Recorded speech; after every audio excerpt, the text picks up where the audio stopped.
The National Broadcasting Company presents Joel McCrea in Tales of the Texas Rangers. From Hollywood, another authentic reenactment of a case transcribed from the files of the Texas Rangers.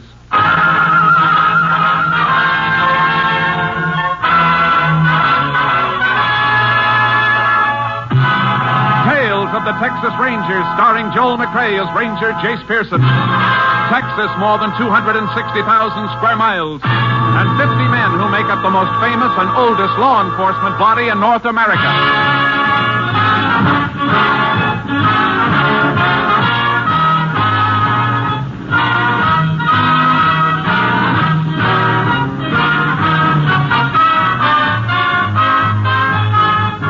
Now, from the files of the Texas Rangers come these stories based on fact. Only names, dates, and places are fictitious for obvious reasons. The events themselves are a matter of record.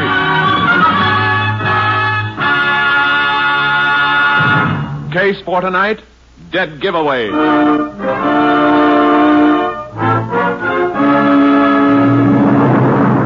It is 1:30 a.m., December 4th, 1945.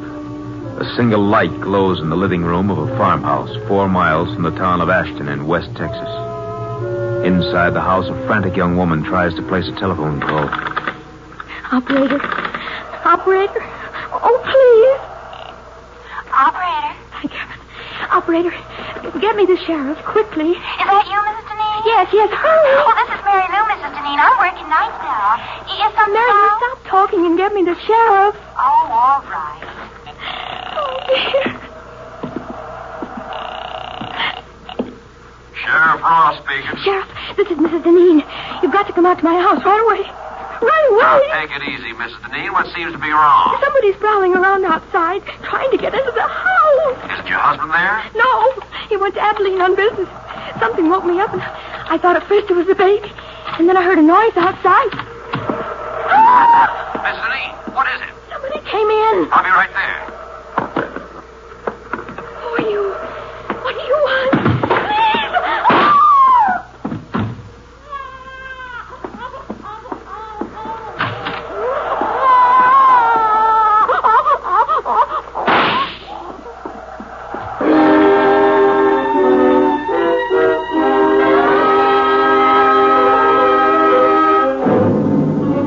It took Sheriff Ross less than 15 minutes to get to the Deneen farm. But Mrs. Deneen and her 4-month-old baby were dead when he arrived. The sheriff called for the assistance of the Texas Rangers. Ranger Jayce Pearson was assigned. Jayce Pearson? Yeah, Sheriff. You got here right quick. Yeah, I was over the next county when your call came through. Well, I hope you got a little sleep, because you won't get much now. Better come in out of this cold. How long ago did it happen? About a half hour ago, 1:30. Miss Deneen called me, woke me up at home, said somebody was trying to bust in. Right in here, Jayce. Shot right through the chest, huh? Yeah. She leave the phone hanging off the hook like that? I reckon so. Whoever broke in, they broke in just before I hung up. Nothing's been touched, Jayce. I know. I had a time getting past your deputies down the main road. The phone operator's been buzzing everybody. We don't want half the county barging in here messing things up, so I blocked them all. Good. Where's the baby? In there, the front bedroom. You can look if you want to, Jayce. It's a little more than I can take twice. How old? Only 4 months, Jayce. Little girl. Where'd he break in? Side door, I'll show you. Where's the husband? Abilene, on business. I called the chief of police there. He's going to check the hotels and notify him. Here's the door. It was wide open. That's how I got in to open the front door. Lock doesn't seem to be broken. Must have been picked. Deneens keep much money around the house? As little or as much as most folks, I guess. But I don't think any's missing. There's Miss Deneen's purse on the kitchen table. Killer couldn't have missed that. You check it? Yeah, about $40 in it. It hasn't been touched. Motive wasn't robbery then, Sheriff. No. There's no sign of any other motive. But there's got to be one, Jayce. Yeah. The toughest motive of all. Because it's the easiest hidden. Hate. The kind of hate the devil wouldn't hold.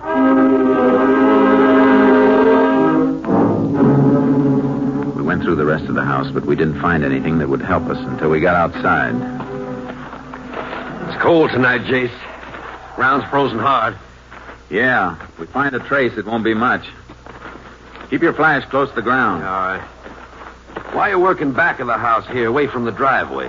Because I think the killer came in from this direction, probably on foot. Why? Why, you said Mrs. Deneen told you she woke up when she heard somebody prowling around outside. Yeah? A horse or a car coming up the gravel road around front would have made even more noise. Woke her up sooner. Say, that's right. I heard your car coming from quite a ways off. That's why I was standing out in front to meet you when you drove up. Wait a minute. What is it, Jayce? Piece of baling wire. Bent in the shape of a key. Well, that must about be what he used to get in. Maybe. Or maybe that's what somebody wants us to think. Let's take another look at that door. Yeah. What makes you think the wire was planted there, Jayce? I'll tell you better when we try it in the lock. Well, it beats me why a killer'd leave something deliberately.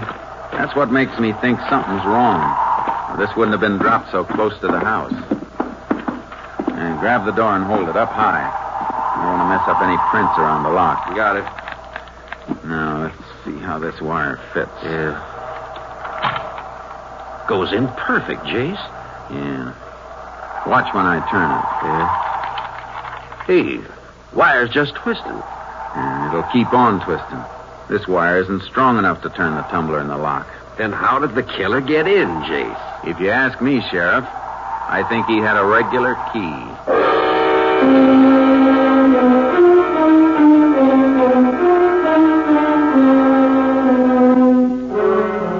I put in a call for a fingerprint crew. The sheriff called to have the bodies picked up for autopsy. Then we went outside and started trailing again. We found a few directional traces, but they petered out in the darkness. Can't see anything at night on this ground, Jayce. Try cutting back and forth a little further. Yeah, Man we're following was weaving, trying to throw us off. It just makes it tougher to track. He's got to be headed for someplace, some definite direction. We might as well establish which direction. Yeah. Guess there's nothing much we can do except this until we have some daylight. Save us an hour in the morning. Then we can track on horses without wasting time finding out which way to go.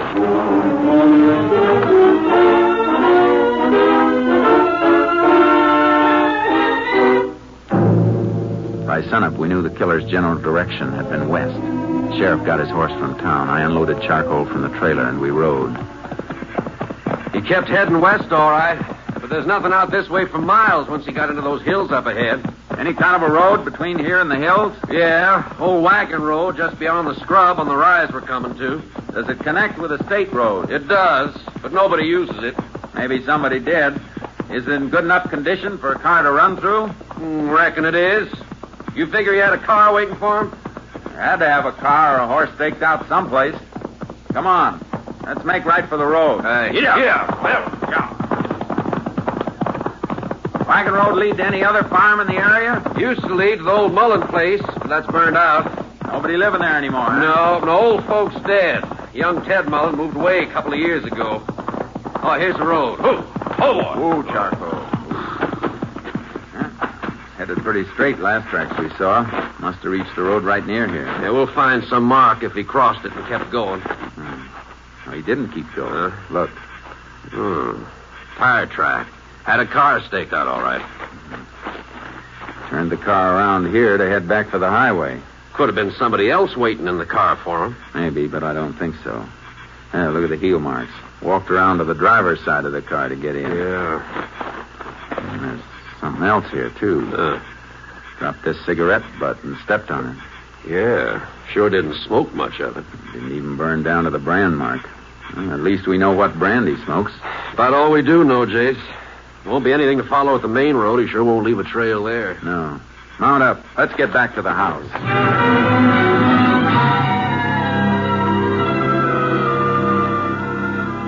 We rode back to Deneen's. As we came to the farm, we saw a couple of cars that hadn't been there when we left. Looks like company, Sheriff. The car next to mine belongs to our lab. The others must be the coroner's. Oh, coroner ought to have been and gone by now.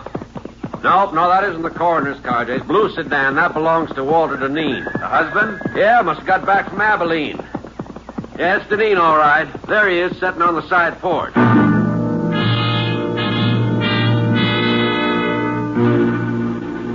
Walter Deneen sat with his face buried in his hands until we dismounted and walked up to him. The lab crew was in the house looking for latent prints. Howdy, Walter. Oh, howdy, Sheriff. Walter, I can't tell you how... Don't say anything, please. Ask me anything you like, but I don't want anybody else telling me how sorry they are. Better let me talk to him, Sheriff. Sure, Jayce. Mr. Deneen, it'd help us a lot to know one thing. You or your family have any enemies? Enemies? Could there be an enemy as bad as this? We know the house wasn't robbed. Have you ever had any trouble with anybody, no matter how small it seemed? Now's the time to remember it. If there was anybody, I wouldn't tell you. I'd take care of it myself. That's no way to be, Walter. Don't go telling me how to act, Sheriff. You didn't come home to your house 10 minutes ago. You didn't find your wife and kids the way I found mine. Mr. Deneen, why don't you try to get a little rest? We'll talk to you later. Yeah, okay. Anything I can do, Walter, just holler. Yeah. You been able to think of anybody who might have had it in for him? Not a soul, Jayce. Unless it was Ted Mullen. The one you told me about? Family that was burned out? Yeah. But, Jayce, that was 5 years ago. Sometimes hate doesn't die with age. What happened? Well, old folks just got to brooding and died off after their house burned. Young Ted blamed Walter. Why? Windmill at the Mullen place was busted. They tried to borrow from Walter to get it fixed, but he turned them down. Ted said if the mill had been working, it would have pumped enough water for him to put the fire out. Young Mullen the kind to hold a grudge? Well, after 5 years, Jayce. And he moved out a long time ago. Where? Who knows? Come on. I'll call my headquarters by radio. Maybe they can get a line on Mullen. All right. If they find out where he is, it won't do any harm to check on where he was last night. It won't hurt any. But I can't believe that a man after... Hey, hold it, Sheriff. Well, that's only Walter's car, Jayce. What are you looking at? The design of the tire treads. Look at him. Oh, that may be. It's the same design we saw in the dirt road where the killer picked up a car to make his getaway. But, Jayce, that was hard ground. Could barely see the tread. And tires like that are standard on lots of cars. Yeah, I know. Just the same. I want to look this car over. Left his ignition keys in. You going to start it? No. Just want to take a look at the dash. He said he got back from Abilene 10 minutes ago, didn't he? That's what he said. Take a look at that temperature gauge. Let me see. Register's cold. Yeah. Only it should be pretty warm if he finished the drive a couple of 100 miles just 10 minutes ago. Could have dropped back, Jayce. Not in 10 minutes, Sheriff. It's a cold morning, but not that cold. Well, I want to talk to Deneen again. You see something else? I sure do. Look at this on the frame of the door. Service station lubrication sticker. Yeah. Dated December 2nd, day before yesterday. 18,412 miles. The mileage on the dash shows he's driven less than 200 miles since then. He couldn't have been in Abilene. Well, wait a minute, Jayce. I admit that looks funny, but the man we were chasing, he ground out a cigarette, remember? Well, what about it? I've known Walter since he was a boy, Jayce. He don't smoke. Oh, Mary Lou Simmons, phone operator. Who let you in, Mary Lou? I told the deputy I put Mrs. Deneen's call through to you last night. He thought you might want to talk to me.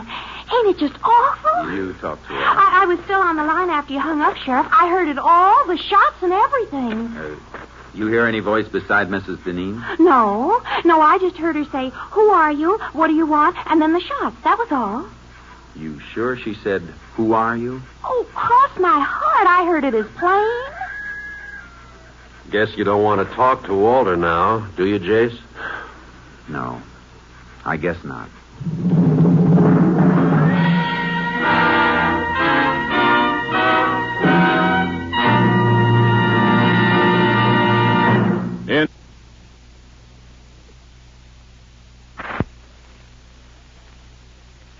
In just a moment, we will continue with Tales of the Texas Rangers, starring Joel McCrea as Ranger Jayce Pearson. Today, the NBC radio network, now entering its second quarter century as the leader in radio entertainment, salutes 5 new NBC stations. A hearty welcome to these stations and their managers. WNHC, New Haven, Connecticut, James Milne. WFMJ, Youngstown, Ohio, William F. Magg, Jr. WIRA, Fort Pierce, Florida, Douglas Silver. WJBS, DeLand, Florida, Clarence L. Menzer, and station KCIL, Houma, Louisiana, Frank Cornwell. We continue now with Tales of the Texas Rangers, And tonight's case, Dead Giveaway, an authentic story from the files of the Texas Rangers.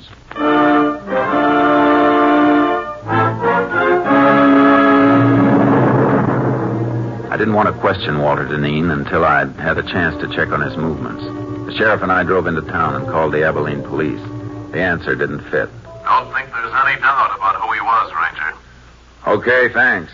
Thanks very much. Well, guess that does it, Sheriff. Deneen was in Abilene, huh? Uh-huh. Checked into the Harris Hotel yesterday about noon. Checked out again at 2:10 this morning, right after the police notified him of the murder. Police could have spoken to anybody on the phone. They didn't tell him by phone. Police sergeant went up and told him direct. Oh. Description of Walter tallies, too. Yeah, but there's something that doesn't tally, though. Mileage on that car. Could be something wrong with the speedometer cable. Happened in my car a few weeks back. Maybe. And I'll be back sometime tomorrow. Where you going, Jayce? Abilene.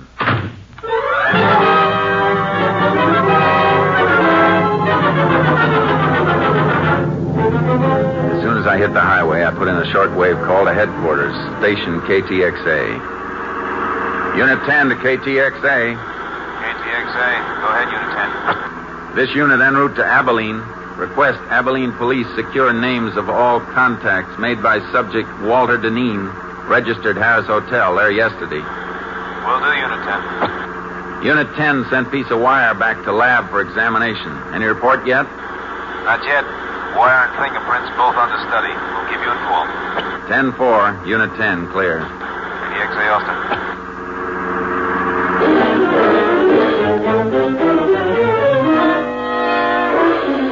When I reached Abilene, I got a complete rundown on Walter Deneen's activities. It was too complete. Like he was making sure his time in the city would be accounted for. One of the people who'd seen him was his attorney. Well, yes, Ranger. Mr. Deneen spent several hours with me yesterday afternoon. We had dinner together last night. Went to the theater. What'd he come to see you about? Well, some investments. He's been doing a little speculating cotton. Good or bad? Well, it's client business, and I don't think I have the right to discuss it. I can find out by checking with the exchange. I'm just asking you to save time. All right. His losses have been rather heavy. More than he could afford? Much more. He carry much insurance on his wife and child? A normal amount, nothing large. All right, thanks. One more thing. Are you sure Deneen doesn't benefit financially by his wife's death? Now, Ranger, he couldn't have gotten back to Ashton by 1:30 last night after we'd been out. That isn't what I asked. Well, Mrs. Deneen had a good bit of money in her own right. In case of her death, though, she had it tied up in trust for the child. But the child is dead, too. What happens now? Well, in that case, the entire estate will probably go to Mr. Deneen.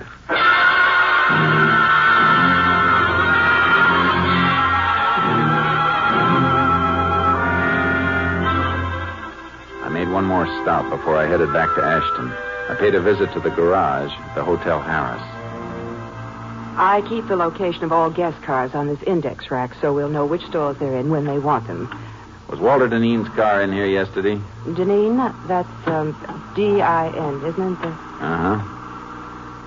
No, there's no record of it. Was he a guest at the hotel? Yes. Is there any parking lot around here he might have used?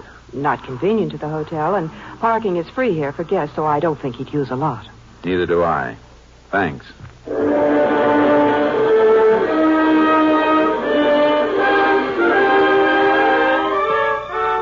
Before I left Abilene, I called my headquarters. They had a report. No strange prints had been found in Deneen's house. The wire key looked like a plant. I hung up and made another call to Sheriff Ross. I'm beginning to wonder about Walter myself, Jayce. Why? He's been kind of curious about where you are. I told him you went to Abilene, just to see if it'd draw him out. Good. How'd he react? Kind of nervous. Then he said something about flying up to Abilene and back. Of course, he never did say he drove it. No, but he gave the impression that he drove. Well, even so, he was there when the killing took place. Yeah, but the killer had the use of Deneen's car. Can you get your hands on the car? Well, it's over in back of the funeral parlor right now. That's where Deneen said he was going just a few minutes ago when he stopped by to ask about you.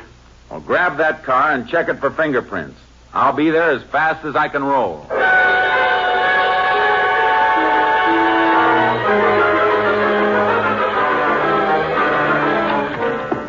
Oh, howdy, Jayce. Car all worked over, Sheriff? Yeah, ought to have reports on the prints soon. Send them to Austin. Find any strangers? Quite a few of one set that weren't Deneen's. If they belong to a professional killer, there's a good chance he'll have a record. Where's Deneen? My deputies are out looking for him. Why? I thought he was at the funeral parlor. So'd I, until I went in to look for him after we finished on the car. Undertaker said he'd left more than an hour ago by the front door. Must have spotted you working over the car. Come on, let's find him. Yeah.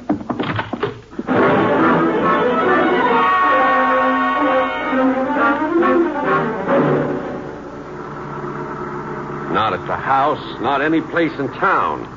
Where could he be if he hasn't run out? Trying to cover up for a couple of mistakes? He won't run, not yet. Why? Because his alibi is airtight. We can shake it, but unless we find the killer he hired, we can't shake it enough. He took a big gamble, and he's got too much at stake to run off. His wife's money? How'd you know about that? Just thinking back. Little late. Folks knew Mrs. Deneen's family left her well off. Walter married her not long after they passed on. A lot of people thought the money had something to do with it. I wish you'd remembered that sooner. Well, Jayce, they seemed close. And then there's the baby. Baby was just something extra that got in Deneen's way. Oh. Never gotten any of the money. KTXA to Unit 10. Maybe a report on the prints. Unit 10. Go ahead, KTXA. Have report on prints lifted from car at Ashton, Texas. One set identified as belonging to Joe Crofton. Joe Crofton. Any line on his whereabouts? Finished serving parole 4 months ago. Last address known to parole office was shack located western slope of Casket Mountain. 10-4. Unit 10, clear. KTXA Austin. Crofton must be the killer then, Jayce. I'll bet on it. How far to Casket Mountain? About 20 miles, then turn south another 5. After that, well, we'll need horses if he's far up. Should have brought your horse along the trailer with charcoal. I can borrow one. Crofton's going to be tough to take. You sound like you know him. I wrote the ticket for his last trip to Huntsville 6 years ago. That was murder, too, but he copped out with a manslaughter plea. Better not take any chances, Jayce. He starts shooting, we'll have to toss it back dead center. No. We got to take him alive. He'll talk to keep from burning once we get him. Yeah, I see. If Walter Deneen paid him to do the job, he's the only one who can break Deneen's alibi. That's right. So no matter what happens, we got to take him alive.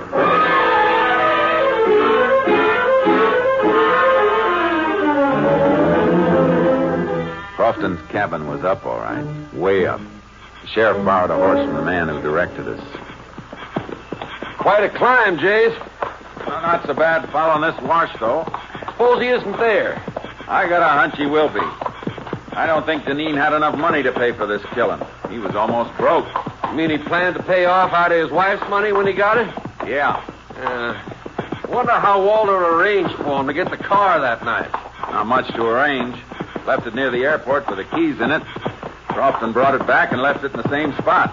Probably left the house key for him, too. Glove compartment, maybe. Yeah. With the airport 40 miles from Ashton, nobody recognized the car or a strange driver. Come in at night, used an abandoned road. Yeah. Look. Huh? Hey, another horse left tracks in here, too. Yeah. And they're fresh. Ooh, boy. That must be Crofton's horse. No.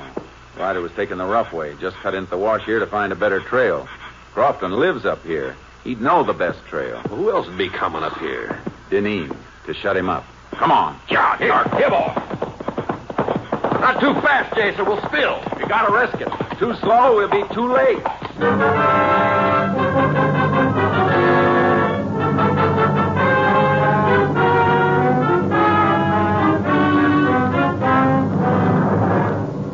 We reached the shack and crept up on it. There was no horse around and no sign of life.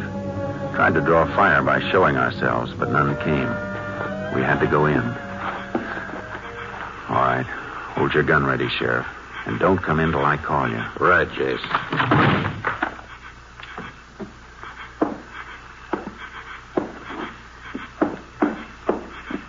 All right, Sheriff. Come in. Nobody here, huh? Oh, wait a... Oh. That Crofton? Yeah, that's him. Deneen got here first. Jayce, This fella looks like he shot himself. Gun's in his own hand. Now, what's his paper beside it? Let's see. Jayce, he did kill himself. This note says so. Confesses the murders, too. Sure it does. But Walter Deneen wrote that. And that note's gonna hang him. How do you know? You ever seen Deneen's writing? No, but I've seen Crofton's before. He signed his name with an X. Prison records show he's illiterate. Never could read or write. Come on, Sheriff. Gonna put out a pickup for Deneen? We'll pick him up ourselves. He can't be far off. But if he'd headed back down the wash, we'd have passed him on our way up. He must be going across the top of the mountain to go down the other side. Come on. Yeah.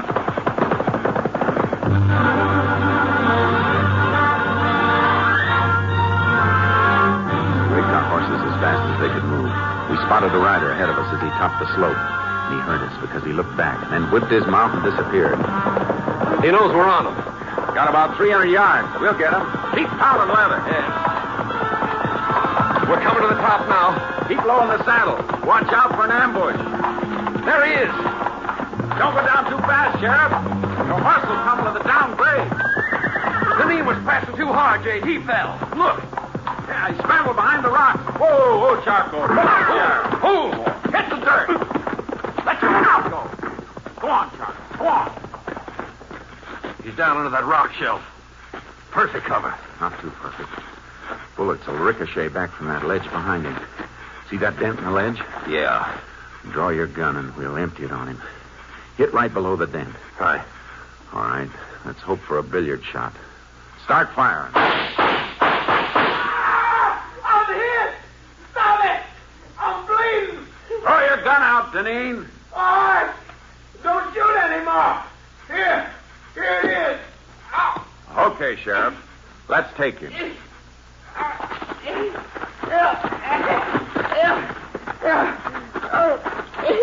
I'm hit. And I was sorry for you, Walter, up until a few hours ago. You gotta get me to a doctor. You're not hurt badly.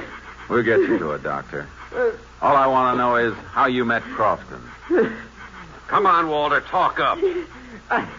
I saw his picture in the paper when he got out of jail. I made a deal with him a couple of months ago. Yeah. A deal to wipe out your own wife and kid. Oh. Must be great to be as brave as you are. Get up, Deneen. You got a long way to go.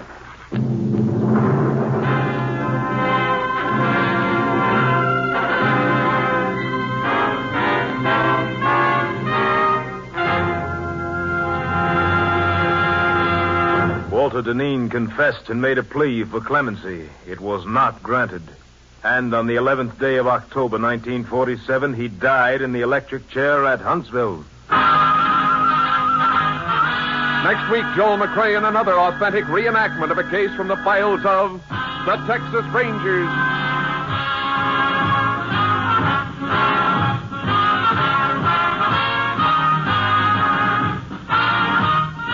Joel McCrea is currently seen starring in the Universal International Technicolor production Cattle Drive.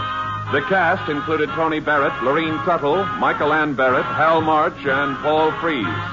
Technical advisor was Captain M.T. Lone Wolf Gonzalez of the Texas Rangers. This story was transcribed and adapted by Joel Murcott, and the program was produced and directed by Stacy Keach. Hal Gibney speaking. It's the Silver Jubilee on NBC. Today, enjoy the sparkling Big Show with stars including Ginger Rogers, Fred Allen, Dolores Gray, George Sanders, Lawrence Melchior, and your glamorous hostess, Tallulah Bankhead. Then Phil Harris and Alice Faye bring you 30 minutes of comedy. Later, Theater Guild on the Air stars Rosalind Russell and Walter Abel in Good Housekeeping by William McCleary. Yes, for great entertainment, stay tuned to NBC. The NBC Radio Network is now entering its second quarter century as the leader in radio programming. Next, it's The Big Show. All this and Tallulah, too, on NBC.